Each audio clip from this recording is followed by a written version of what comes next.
One of the most common repairs we do on lockets is adjusting this pin that keeps your locket closed. Here's an example of what it looks like and sounds like when it shuts properly. Here's an example of what it looks like when it doesn't shut properly.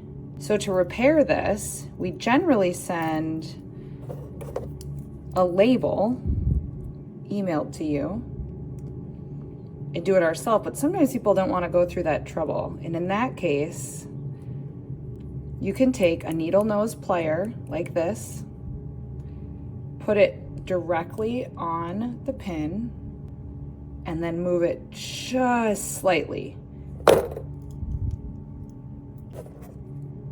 Sometimes you have to move the pin in, and sometimes you have to move the pin out.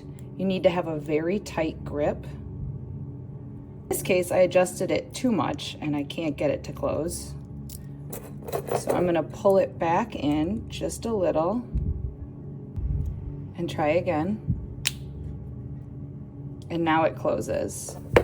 Sometimes the pin needs to go that way, sometimes this way, but it usually needs just a microscopic adjustment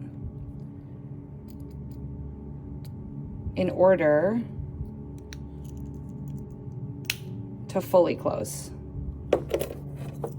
So now they both close the way they should.